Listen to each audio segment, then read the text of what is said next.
3. Assalamualaikum warahmatullahi wabarakatuh. Kami dari kelompok 3 akan memaparkan mengenai teknik pengambilan dan penanganan sampel mata kuliah pengendalian kesehatan ternak. Next slide.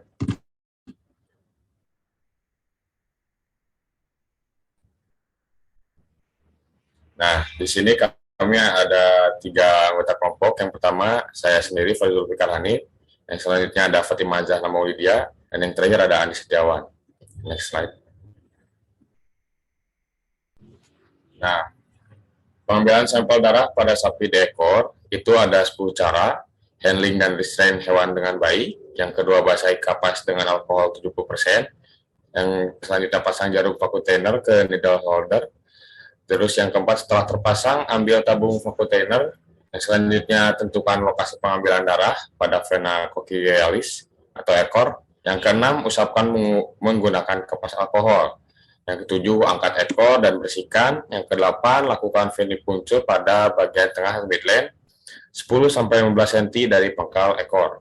Yang kesembilan, ambil darah secukupnya. Dan yang terakhir, lepas, tekan dan bersihkan bekas venipuncture. Next slide.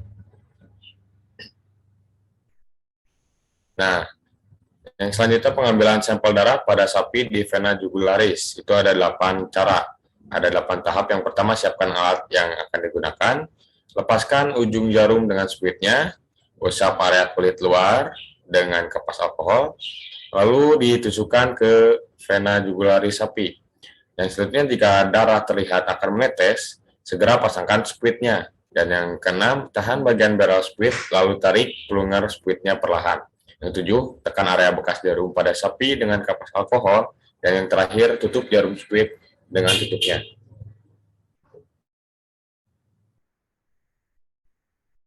Nah, ini di sini ada alat dan bahan. Teman-teman bisa dilihat dari yang kanan ada jarum suntik, yang di bawahnya ada kapas. Lalu di sebelah kapas ada alkohol 70%. Terus ada sebelah alkohol itu ada transfer needle.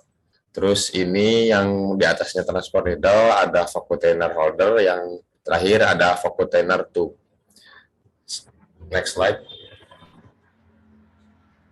Ya, ini slide-nya akan dipaparkan oleh teman saya, Andi. Silahkan, Andi.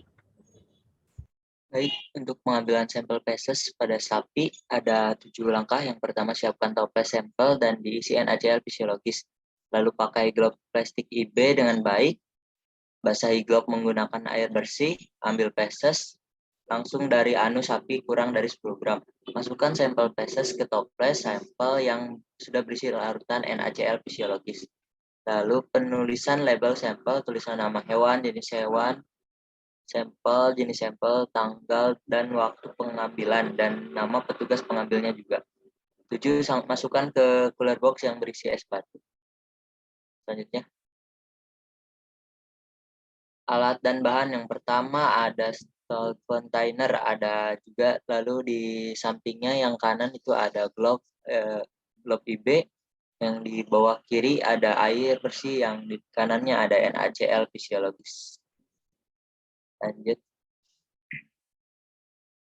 Lalu ada cara pengambilan sampel kerokan kulit. Ada 4 langkah. Yang pertama, siapkan toples sampel berisi larutan KOH 10% dan pisau skalpel. Yang kedua, kerok hingga berdarah di daerah kulit yang diduga terinfeksi parasit skabies. Yang ketiga, masukkan hasil kerokan ke toples sampel berisi larutan KOH 10% dan diaduk.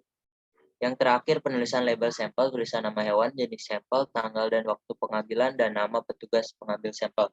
Saya kembalikan ke moderator. Ya, terima kasih, Andi. Untuk slide selanjutnya akan dipaparkan oleh teman saya, Fatimah Zahra. Silakan. Baik, terima kasih moderator. Di sini saya akan menjelaskan alat dan bahan untuk sampel kerokan kulit. Yang pertama itu ada pisau skalpel, yang kedua ada larutan KOH 10%, yang ketiga ada toples sampel, yang terakhir ada kaca objek.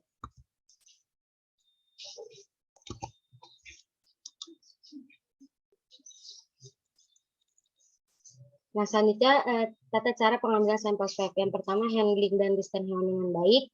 Buka mulut paru unggas dan masukkan swab pada trakea.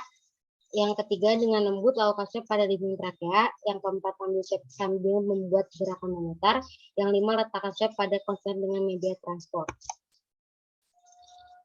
Dan yang terakhir ada alat dan bahan swab trakea.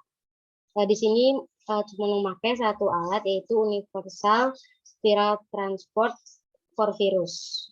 Saya kembalikan ke moderator. Ya, terima kasih. Mohon maaf apabila ada kesalahan. Wassalamualaikum warahmatullahi wabarakatuh.